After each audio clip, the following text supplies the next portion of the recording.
নমস্কার বন্ধুরা, সেন্সাস ২০২৭ যারা ইনুমারেটর হয়েছেন তাদের একটি অন্যতম সমস্যা হলো এইচএলবি ম্যাপ কিভাবে তৈরি করব।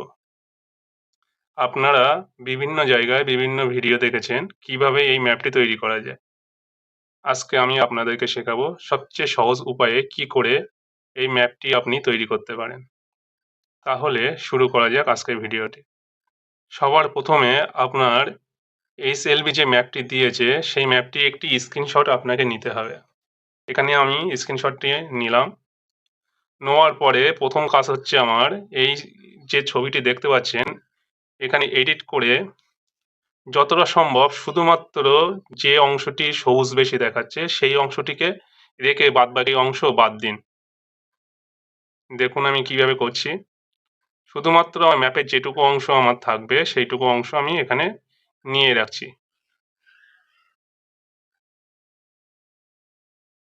এবার এটাকে আমি সেভ করে নিলাম। দেখুন আমার নতুন যে ছবিটি আসলো সেটা শুধুমাত্র ম্যাপটা যেটুকু আছে সেইটুকু। এবার আপনাদের মোবাইলে একটি সফটওয়্যার লাগবে, যেটি বেশিরভাগ মানুষের মোবাইলে আছে। সেটি হলো গুগল জেমিনাই। যদি না থাকে তাহলে তাদেরকে ChatGPT ব্যবহার করতে হবে।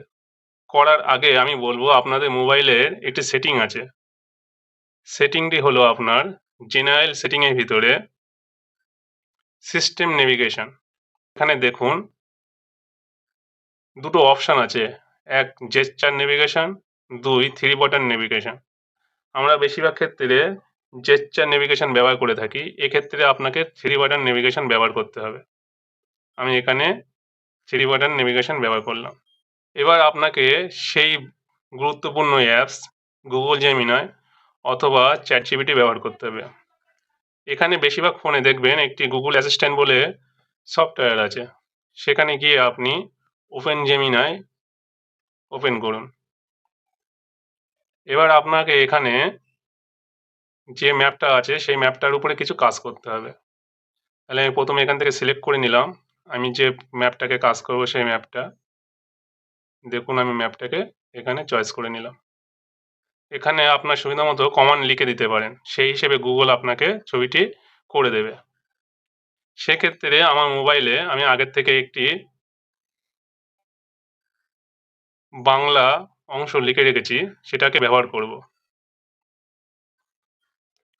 আপনাদের সুবিধার্থে আমি এই অংশটি আমার ভিডিও ডেসক্রিপশনে দিয়ে দেব, যাতে আপনারা ওখান থেকে সরাসরি কপি করতে পারেন।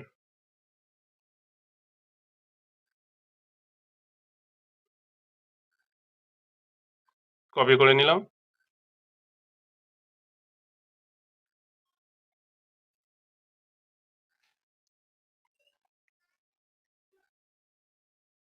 এখানে গিয়ে আবার ফটোটাকে সিলেক্ট করে নিই। ফটোটাকে সিলেক্ট করে নিলাম। নেওয়ার পরে যে অংশটি আমি ওখান থেকে কপি করেছিলাম সেটা এখানে পেস্ট করে দিলাম। এবার আমি এটাকে আমার মনের ইচ্ছা মতো একটি নতুন ফটোয় পরিণত করব। দেখুন এখানে আপনার একটি নতুন ম্যাপ তৈরি করে দেবে, যেখানে শুধুমাত্র লেআউট থাকবে।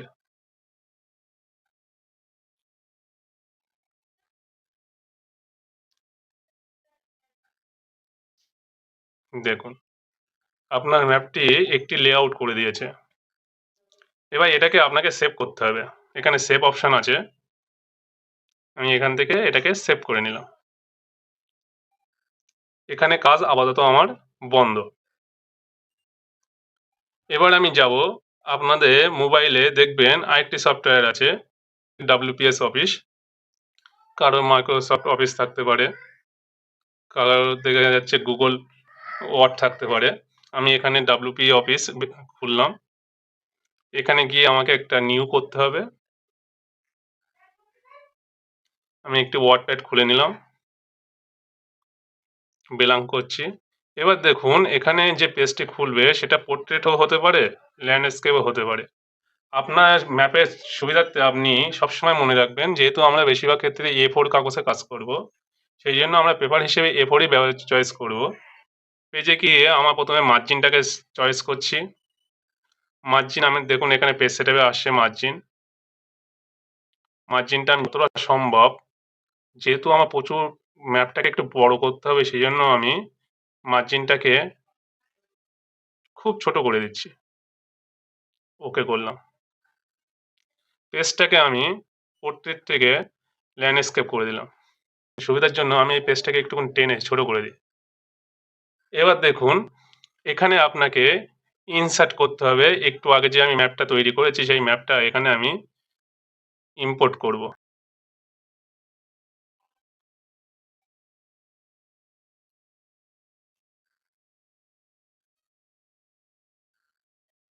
দেখুন ইম্পোর্ট হয়ে গেছে। এবার আপনাকে ম্যাপে কিছু লিখতে হবে। সেজন্য আপনি যেকোনো হয় উপরে ফাঁকা রাখতে পারেন বা নিচে ফাঁকা রাখতে পারেন, বা আপনি বাঁ সাইড, ডান সাইড যেকোনো এক সাইডে একটুখানি অল্প জায়গা আপনাকে ফাঁকা রাখতে হবে। এক্ষেত্রে দেখুন ম্যাপটা অবস্থান হিসেবে আমি এই ম্যাপটাকে কিভাবে রাখবো সেটা ম্যাপ দেখে আপনাকে চিন্তা-ভাবনা করতে হবে। এবার এখানে একটি অপশন আছে র‍্যাপ, এখানে আমি ক্লিক করলাম। এখানে ইন ফ্রন্ট অফ টেক্সট এই অপশনটিকে ব্যবহার করতে হবে। না করলে আপনার এই ম্যাপটিকে নাড়াতে পারবেন না। আমি এই দেখুন এবার ম্যাপটিকে নাড়াতে পারছি। যেখানে খুশি নিয়ে যেতে পারছি। অবস্থান হিসেবে আপনি ঠিক করে নিন যে কোন পাশে জায়গা রাখবেন। এক্ষেত্রে আমি বাঁ পাশে একটু জায়গা রেখে দিলাম আমার ম্যাপ সম্পর্কে কিছু তথ্য লেখার জন্য।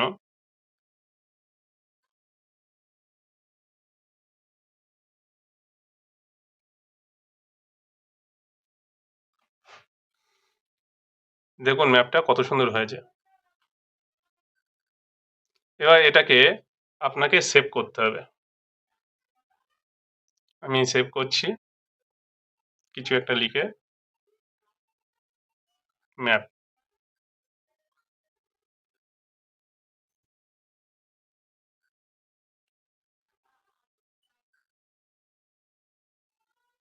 এক্ষেত্রে দেখুন আপনার যে ম্যাপটি তৈরি হয়েছে সেক্ষেত্রে আপনার বিভিন্ন রাস্তার অংশ লেআউট দিয়েছে। একটা জিনিস বলবো যে আপনি এখানে এআই এর মাধ্যমে এই ম্যাপটি তৈরি করেছেন। তাই সম্পূর্ণভাবে আপনি এআই এর উপরে নির্ভরশীল হবেন না।